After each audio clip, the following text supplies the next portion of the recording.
দ্বিতীয় শ্রেণীর ছাত্রছাত্রীরা, আশা করি তোমরা ভালো আছো।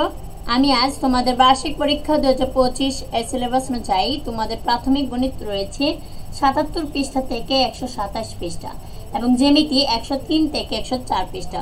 তো আজ আমি তোমাদের প্রাথমিক গণিত বই পৃষ্ঠা নং 96 নিয়ে আজ আমি আলোচনা করব। তাহলে দেখো তোমাদের 96 পৃষ্ঠার মধ্যে কি রয়েছে। তোমাদের 96 পৃষ্ঠার মধ্যে রয়েছে দেখো শূন্য এর গুণ।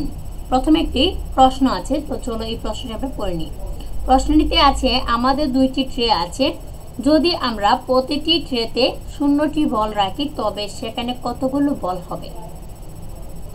তাহলে দেখো আমরা প্রথমে আমাদের বল আছে দুইটি। দেখো এখানে বল আছে দুইটি এবং ট্রেও দুইটি রয়েছে। দেখো এখানে বল দুইটি এবং ট্রে দুইটি। তো 2 দুগুণ কত হবে? দেখো 2 দিয়ে 2কে গুণ করলে হবে 4। 2 দুগুণ কত হয়? 4। তাহলে এখানে আমরা কত লিখবো? 4। এরপর দেখো এখানে একটি বল। দেখো এখানে একটি করে বল রয়েছে কয়টির মধ্যে? 2টির মধ্যে।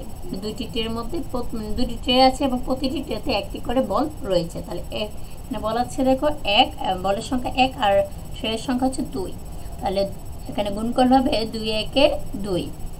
এরপর আছে দেখো এখানে 0টি বল, মানে 2টা ট্রে আছে কিন্তু একটিও বল নেই। তাহলে দেখো 0 গুণ 2, তাহলে গুণ করলে কত হবে? 0 হবে, কারণ 0 দিয়ে কোনো কিছুকে গুণ করলে যে সংখ্যাটি থাকে মানে 0 দিয়ে কোনো কিছুকে গুণ করলে 0ই হবে। তাহলে 2 0 0ই।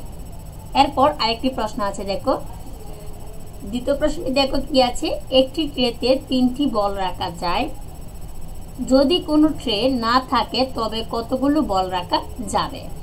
তাহলে দেখো এখানে 2টি ট্রে আছে, 2টি ট্রেতে 3টি করে বল রয়েছে। তাহলে এখানে বলের সংখ্যা হচ্ছে 3 আর ট্রের সংখ্যা হচ্ছে 2। তাহলে 3 দুগুণে কত হবে? 6। 3 দুগুণে কত হবে? 6। তো আমরা এখানে 6 লিখলাম। এরপর এখানে একটি ট্রে, দেখো একটি ট্রেতে কয়টি বল আছে? 3টি। তার 3 বলের সংখ্যা হচ্ছে 3 আর ট্রের সংখ্যা হচ্ছে 1। তাহলে 3 1 3 গুণ করলে হবে 3 এরকম। এরপর 0টি, মানে 0টি ট্রে, মানে 0টি বল আবার 0টি ট্রে, তার মানে কোনো কিছু নেই। তাহলে 0কে 0 দিয়ে গুণ করলে হবে 0। এরপর দেখো ছেলেটি বলছে 0 দিয়ে গুণ করলে গুণফল সবসময় 0 হয়, তাই কি নয়?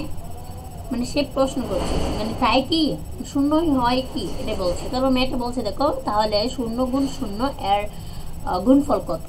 দেখো এখানে বলা আছে যখন একটি সংখ্যাকে 0 দিয়ে গুণ করা হয় তখন এর উত্তর সবসময় 0 হবে।